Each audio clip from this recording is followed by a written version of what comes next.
अस्सलाम वालेकुम students, welcome to SEO series. Myself Amna with you. I hope कि आप सब ठीक ठाक होंगे। आज के लेक्चर में हम समझने जा रहे हैं क्रॉलिंग से रिलेटेड इश्यूज को किस तरह से आइडेंटिफाई कर सकते हैं और कहां पे जाके हम इनको देख सकते हैं। क्रॉलिंग आप बहुत अच्छे से जानते हैं, क्रॉलिंग क्या होती है। जब भी हमारी वेबसाइट पे गूगल के बॉट्स, गूगल के क्रॉलर्स जो कि हमारी वेबसाइट को जिस तरह से रीड करते हैं, स्कैन करते हैं, तो उस प्रोसेस को कहते हैं क्रॉलिंग। अब उस प्रोसेस में एक टेक्निकल प्रोसेस है डेफिनेटली, तो उसमें कोई ना कोई इशू भी हो सकते हैं। उन इशूज को हम कहाँ पे देख सकते हैं, किस तरह से हमें पता चल सकता है कि हमारी वेबसाइट पे कोई क्रॉलिंग से रिलेटेड इशू तो नहीं आ रहे, हमारी वेबसाइट क्रॉल हो चुकी है या नहीं हो चुकी। इन सब को देखने के लिए हम यूज करते हैं गूगल सर्च कंसोल। अब गूगल सर्च कंसोल किस तरह से बनाते हैं, उसको किस तरह से अपनी वेबसाइट के साथ अटैच करते हैं, वो मैं ऑलरेडी आपको बता चुकी हूँ। तो आज हम अपनी गूगल सर्च कंसोल के डैशबोर्ड को समझेंगे, उसको देखेंगे कि किस तरह से हम अपने गूगल सर्च कंसोल पर जाके अपनी वेबसाइट के क्रॉलिंग से रिलेटेड इश्यूज को आइडेंटिफाई कर सकते हैं और उसको समझ सकते हैं कि हमारी वेबसाइट में क्या क्या इश्यूज आ सकते हैं।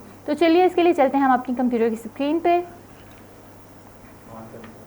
हाँ अभी ऑन ही खोला ही नहीं हुआ, वो बंद कर दिया होगा। एक मिनट।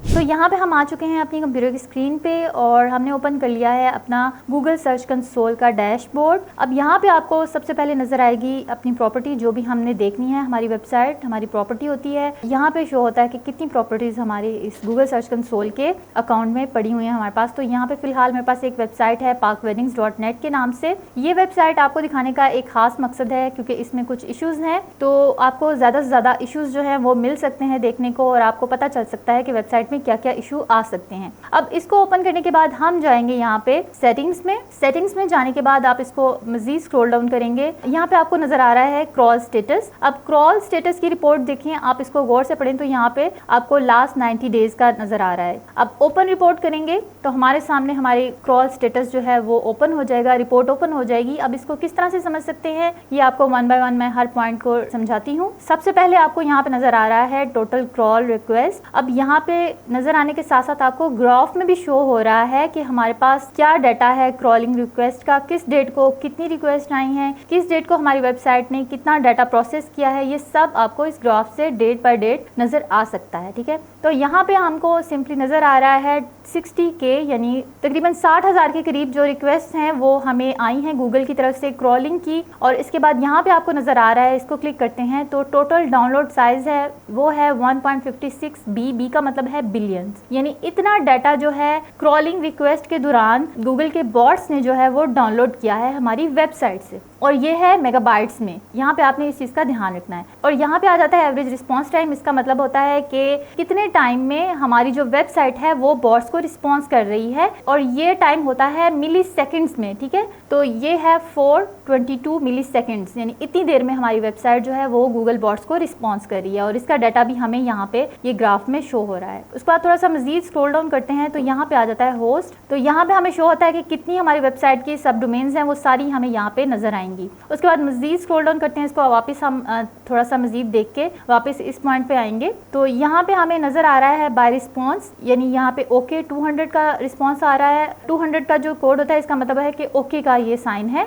जो गूगल की तरफ से हमें रिक्वेस्ट आई है वो कितने % जो है वो ओके का साइन है। अब यहाँ पे आते हैं, यहाँ पे लिखा हुआ है बाय रिस्पॉन्स, तो ये है ओके 200। तो यहाँ पे 44% जो है वो रिक्वेस्ट जो है वो ओके हैं। 200 का मतलब होता है ओके। उसके बाद यहाँ पे बाकी इश्यूज आ रहे हैं। नॉट फाउंड ये 43% है, मूव परमानेंटली वो 12% है, सर्वर एरर जो है वो 1% है, मूव टेम्परेरीली वो है 1%। अब उसके बाद यहाँ पे नीचे आए तो यहाँ पे आ रहा है बाय पर्पस। रिफ्रेश का मतलब होता है, यहाँ पे दो ऑप्शंस आपको नजर आ रही हैं, रिफ्रेश और डिस्कवर। रिफ्रेश का मतलब होता है कि आपकी वेबसाइट पे जो कंटेंट है वो ही बार बार रिफ्रेश हो रहा है, वो क्रॉलर्स उसी पे आ रहे हैं और उसी को रीड कर रहे हैं अगेन एंड अगेन। और डिस्कवर का मतलब होता है कि आपकी वेबसाइट पे न्यू कंटेंट कितना आ रहा है, कितना क्रॉलर नया डिस्कवर कर रहे हैं आपकी वेबसाइट पे। अगर आप अपनी वेबसाइट को रेगुलरली अपडेट कर रहे हैं, उस पर नया कंटेंट आ रहा है और उसके बाद फिर भी ये जो आपका जो ये स्कोर है वो डाउन है, तो इसका मतलब है आपके जो पेजेस हैं वो क्रॉल नहीं हो रहे हैं। ठीक है, उसके बाद यहाँ पे आ रहा है बाय फाइल टाइप। तो यहाँ पे जावास्क्रिप्ट, CSS, HTML, और अब यहाँ पे देखें तो बाय फाइल टाइप है और यहाँ पे देखें आपको नजर आ रहा होगा जावा जावास्क्रिप्ट, CSS, HTML, इस टाइप की जितनी भी फाइल्स होती हैं वो आपको यहाँ पे नज़र आ रही हैं। बाय गूगल बॉट टाइप, यानी किस टाइप के जो गूगल बॉट्स हैं वो आपकी वेबसाइट पे आ रहे हैं। तो यहाँ पे सारे वो टाइप्स लिखे हुए हैं, जैसा कि स्मार्टफोन